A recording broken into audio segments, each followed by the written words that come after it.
Alors, je voulais faire une petite vidéo. Je vais essayer de fermer la porte de la voiture pour qu'on n'entende pas les voitures à l'extérieur, mais pour qu'il y ait le moins de bruit possible. Mais si j'ai chaud, je devrais ouvrir. Donc, il risque d'avoir du bruit. Je m'en excuse d'avance.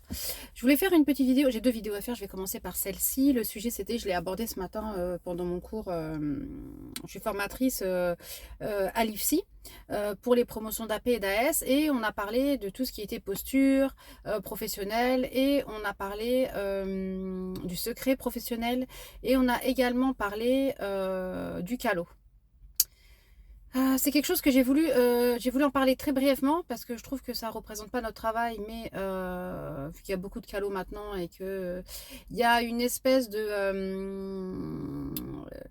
comment dirais-je, quel est le terme adapté? Il y a une espèce de stigmatisation, pas sur le calot, mais sur les personnes qui portent le calot. Parce que c'est bien ça qui dérange. Et donc, c'est ce que je voulais expliquer. La première chose que mes élèves m'ont dit de but en blanc, c'est pour ça que je me suis permise de développer le sujet, c'est qu'elles m'ont dit, quand on a parlé du calot, elles m'ont dit, parce qu'on parlait des mesures d'hygiène, donc les ongles, les bracelets, les bijoux, les chaînes pendantes, les cheveux qui doivent être attachés. Voilà, on a parlé sur tout ça. Et à un moment, il y en a une qui m'a dit, elle m'a dit, oui, le calot, de toute façon, il y a beaucoup de racisme, ou c'est des racistes. Et ça, je ne peux pas laisser penser ça, je ne peux pas laisser dire ça. Je m'explique. Je pense que, après, ça reste mon avis. Et ça n'engage que moi, c'est vraiment que ce que moi je pense. Mais je pense que, après, peut-être que ça m'aide à vivre comme ça, c'est pour ça que je pense comme ça. Mais au-delà de ça, je pense que c'est vraiment mon point de vue qui reste, encore une fois, très subjectif. On veut nous faire croire, on veut nous faire assimiler que notre pays, que le territoire national est devenu un pays raciste et que on n'entend parler que de ça, que de ça. Moi, je pense qu'on veut diviser pour mieux régner. On veut que les gens se tapent dessus. On veut que les gens se détestent. On veut que les gens qui avant... Alors, je dis pas qu'il n'y a pas de racisme. Hein. Bah, moi, je pense qu'il y en a toujours eu et je pense qu'il y en aura toujours demain. Qu'on va pas dormir et que parce qu'on va faire une super manif, on va avoir un super discours, genre ça va changer les choses. Je pense juste que le plus important, c'est de se respecter. Je m'explique, moi j'ai déjà travaillé avec des gens, je trouve que leur discours il est clairement raciste, même s'il est tempéré, mesuré. Déjà dans leur façon de tempérer et de mesurer leur discours, j'ai trouvé que c'était, oui, qu'il était même pas borderline, il y a des choses qui étaient racistes. Après, voilà, si je me sens pas en accord avec ça, je le dis, moi je trouve que là tu as dépassé les limites, faut pas tout mélanger, on peut pas mettre tout le monde dans la même case. Il y a des comportements qui ont fait que les gens sont devenus racistes. Et j'ai envie de dire, il y a du racisme dans tous les camps. Voilà, maintenant, aujourd'hui aussi, il y a ça. C'est pour ça peut-être que le racisme, alors c'est pas une raison, hein. Je dis pas que c'est légitime du coup que le racisme envers les étrangers, le racisme des blancs envers les étrangers s'est intensifié, ou maintenant il est déculpabilisé parce qu'il y a du racisme dans toutes les communautés. Non, mais c'est vrai, il faut être objectif. Il y a du racisme dans toutes les communautés. Il y a des Maghrébins qui n'aiment pas les Blancs, il y a même des Maghrébins qui n'aiment pas certains Maghrébins, il y a des Blancs qui n'aiment pas certains Blancs. Enfin, je veux dire, la France et la Corse, on en parle. Bah, c'est comme l'Algérie et la Kabylie, c'est comme l'Algérie et le Maroc. Des fois, je suis pas là-dedans, mais je dis juste, voilà, il y a des contre-exemples. Il y a aussi des communautés qui, entre elles, devraient se tolérer et se respecter. Il y a du racisme. C'est du racisme. Le terme adapté, c'est du racisme. Il y a des communautés indiennes, pakistanaises, qui interdisent à leurs enfants de se marier avec telle communauté. C'est du racisme, par A plus B. Pourquoi il serait moins fort? Pourquoi il serait plus tolérable? Pourquoi il serait plus toléré? Voilà. C'est juste parce qu'on a l'impression, après peut-être que c'est vrai aussi, hein, que le racisme des Blancs envers nous tous, il est plus préjudiciable. Pourquoi? Moi, je pense que ça dépend comment on le vit. Après, moi, j'ai 40 ans, donc je pense que je vois les choses d'une autre façon. Il y a 10 ans, je ne le voyais pas comme ça. J'avais toujours le même discours. Mais c'est vrai qu'il s'est intensifié dans le sens où moi, je pense, chacun a le droit d'avoir ses opinions. Tant que ça reste respectueux, le plus important, moi je resterai toujours sur ce mindset, c'est le respect. C'est le respect. Si tout le monde se respectait et tout le monde avait un comportement irréprochable, chose qui est impossible hein, sur cette planète Terre, mais si tout le monde se respectait, tout le monde respectait les autres et si chacun avait un comportement irréprochable, effectivement, il y aurait peut-être moins de racisme. Il suffit d'une pomme pourrie dans le panier pour faire passer une communauté pour des branquignoles. Voilà en fait. Et je vais reprendre aussi une phrase d'un rappeur connu. Moi, j'avais trouvé cette phrase improbable et elle reflète bien la situation. Effectivement, on voit que les cas isolés, on voit que les gens qui sont préjudiciables pour telle ou telle communauté. Voilà. Et on retient que les effets négatifs de telle ou telle communauté. Parce que, je m'explique, parce que effectivement, la phrase qu'il avait dit, ce rappeur, et c'est exactement ça, une forêt qui pousse, ça fait moins de bruit qu'un arbre qui tombe. Et c'est exactement ça. C'est exactement ça. Je disais à mes petites élèves, oui, quand on n'est pas satisfait d'un soignant, on le dit, on envoie une lettre à l'ARS, on envoie une lettre à la cadre, on est mécontent, on met un avis négatif sur Google, d'accord. Et quand tu tombes sur un soignant qui est bien, quand tu tombes sur une personne qui a de l'empathie, quelqu'un qui a changé ta vie, alors changer ta vie c'est peut-être un terme disproportionné, mais quelqu'un qui a eu un impact positif, pourquoi on ne le dit pas? Parce que c'est humain, on a moins la niaque et on porte moins d'attention aux choses positives. Mais alors par contre les choses négatives, moi la première, hein, qu'est-ce qu'on va en parler, on va dire je vais me plaindre, c'est pas normal, patati patata. Du coup effectivement, je dois dire qu'effectivement, on en a parlé ce matin. Je m'excuse, je bois un petit coup. La chose aussi que je voulais dire, on a parlé des calots et effectivement, cette petite guéguerre sur les calots, moi ce qui m'a beaucoup interpellée, c'est les hôpitaux parisiens qui sont contre les calots.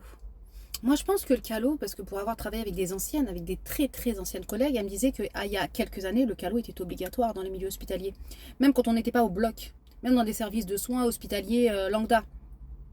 Donc ça prouve bien, et quel dommage, qu'en fait, le calot, il est refusé parce qu'il stigmatise une certaine communauté.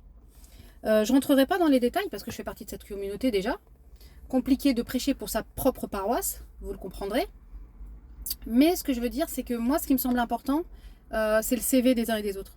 C'est les compétences sur le terrain. Bon, on n'y est pas, hein, parce qu'effectivement, de toute façon, calot ou pas calot, ce qu'on vaut sur le terrain, qui on est, ce qu'on représente, l'investissement, les compétences, tout ça, c'est pas mis en valeur. De toute façon. Alors, le calot, en plus, il vient se greffer à tout ça, j'ai envie de dire, c'est même pire que mieux.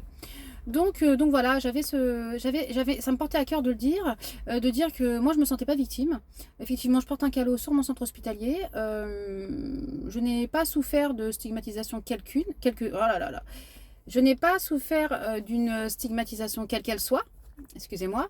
Je dis pas que j'ai jamais eu des remarques. De toute façon, j'ai eu des remarques avec ou sans le calot. Je pense que ça, voilà, je pense qu'on sait que je suis d'origine maghrébine et on sait que je suis musulmane, je pense même sans le calot.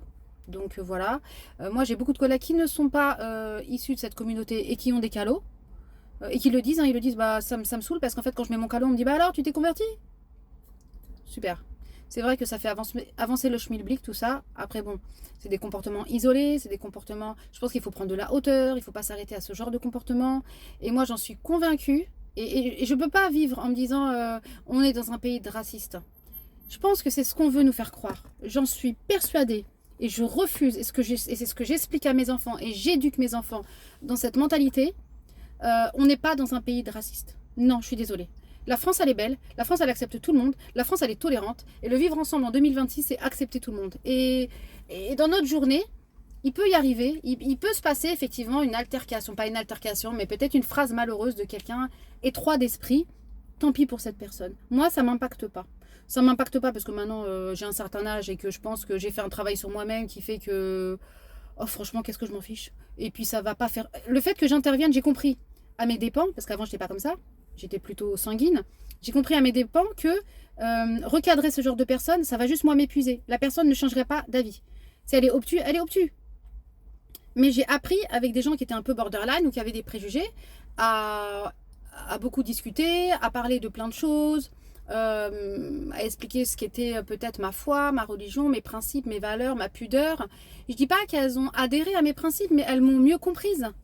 Elles ont mieux comprise qui j'étais et elles ont pu se faire une idée peut-être différente de ce qu'elles avaient avant d'une partie de la communauté.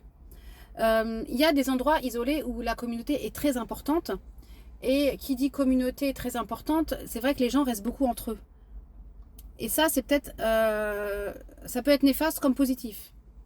Parce que quand on reste tout le temps entre nous, bah on n'essaie pas d'apprendre à connaître les autres, on ne va pas vers l'autre, parce qu'on n'a pas besoin de le faire. On ne se fera pas violence, voilà. Il y a des communautés qui ne sont pas du tout francophones. Il y a des communautés qui sont connues pour ça, qui sont pas francophones, qui ne veulent pas apprendre le français, qui ne veulent pas s'intégrer. Je pense que oui, ça fait partie de l'intégration de parler la langue du pays, mais de façon positive. C'est pas une obligation, mais c'est quand même mieux de comprendre la langue du pays dans lequel on vit. C'est compliqué d'avoir des interactions, parce qu'on aura forcément des interactions. Enfants hospitalisés, enfants scolarisés, enfants malades, je sais pas, enfants invités, bref, tout ça fait que ouais, forcément à un moment on va se retrouver confronté à devoir comprendre et à parler la langue du pays. Quel dommage de ne pas l'apprendre. Quel dommage de rester dans sa communauté sans essayer de connaître les autres communautés. Voilà. Je ne me suis pas étendue sur le sujet parce que ce sujet, il a été déjà... il est tout le temps visité, revisité, déployé. Je pense que l'avenir du Callot va beaucoup dépendre des élections l'année prochaine. Tout peut se décider l'année prochaine, les élections vont avoir beaucoup d'importance, plus que ce qu'on ne le croit, ou ce qu'on veut nous faire croire par contre. Je pense qu'il va falloir maintenant, beaucoup de gens issus de la communauté votent, sont français, on a des enfants français qui sont aussi en âge de voter. Le civisme, c'est ça, c'est exprimer sa parole. Il faut voter, il faut dire ce qu'on pense, parce qu'on fait partie de ce pays, il faut en être fier. Moi j'élève mes enfants, oui, on a une autre culture, on a une religion qui nous appartient, qui se voit, qui passe pas inaperçue, parce que oui, notre religion elle est pas discrète, mais elle est comme ça, c'est aussi notre religion, voilà, faut pas en avoir honte, elle est comme ça, il faut en être fier. Et on appartient aussi à la France. Moi, je suis née ici, j'ai grandi ici, mes enfants sont nés ici, et j'en suis extrêmement fière. Moi, j'aime ce pays, j'aime la France. Moi, mes souvenirs, ils sont ici. Mes fous rires, ils sont ici. Mes études, elles sont ici. Mes moments de vie, ils sont ici. Mes amis sont ici. Je dis pas que je vais pas dans le pays d'origine de mes parents, qui est un pays que j'aime de tout mon cœur. C'est aussi mon pays, mais je suis française et fière de l'être. Et c'est ce que j'inculque à mes enfants. Après, c'est vrai que j'ai été élevée là-dedans. Et pour moi, effectivement, j'ai pas de honte à dire que j'aime la France. J'aime autant la France que mon pays d'origine. Et la France a fait de moi qui je suis aujourd'hui. C'est une réalité. Ce serait mentir que de dire le contraire. La France a fait de moi la personne professionnelle que je suis, la personne personnelle que je suis, la maman que je suis, l'amie que je suis. Moi j'ai des amis, 90% elles sont pas du tout, on n'est pas du tout de la même religion.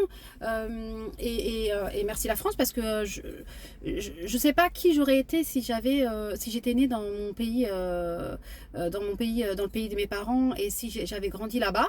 J'y vais régulièrement, j'y vais tous les ans, mais qui j'aurais été? Souvent, je me suis posé la question. Pour moi, c'est une chance. Vous savez, souvent, nous, les gens issus de l'immigration, même si on est français, là-bas, on est trop français pour être maghrébin. Ici, on est trop maghrébin pour être français. En tout cas, c'est ce qu'on veut nous faire croire dans l'un et dans l'autre camp. Moi, je pense que c'est une chance.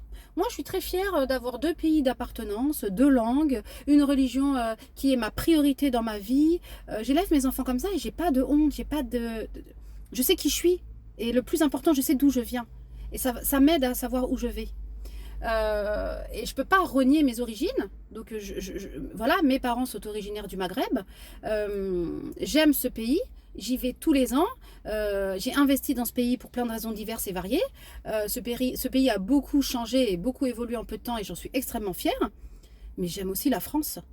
Je peux pas moi quand j'entends des gens cracher dans la soupe autour de moi, ou même des gens qui ont la même vie que moi et qui disent ouais, la France. Non, non, non, non, moi je suis très fière d'être française. J'apprends à mes enfants qu'il faut être fier d'être français. Il n'y a pas de honte. Et moi je les ai élevés avec les deux drapeaux. À la maison, on a les drapeaux. Le drapeau français, il est à la maison, et le drapeau du pays d'origine de mes parents. J'en suis extrêmement fière. Et on a les deux passeports. On a notre passeport maghrébin de notre pays d'origine, et on a notre passeport français. C'est une fierté, c'est une chance d'être ici de ces deux cultures. Et ça fait de nous qui nous sommes. Et c'est voilà. Et pour moi, c'était important de mettre le doigt dessus et de le dire. Voilà, cette petite vidéo pour moi était alors j'ai longtemps hésité parce que je voulais pas rentrer dans la polémique Callot, pas Callot, islam, pas islam. Désolée, je ferme la porte. C'est des sujets qui sont très durs à tempérer. Il peut y avoir vite de la dérive. Et du coup, c'est pour ça que c'est des sujets très complexes. C'est très délicat. Et je ne voulais pas m'aventurer peut-être dans un sujet qui aurait pu affecter d'autres personnes, sans le vouloir, bien sûr. Ce que je dis, effectivement, ça n'engage que moi. C'est ma façon de lire la vie, c'est ma façon d'élever mes enfants, c'est ma façon d'interagir. Donc voilà, ça me paraissait important, effectivement, de partager.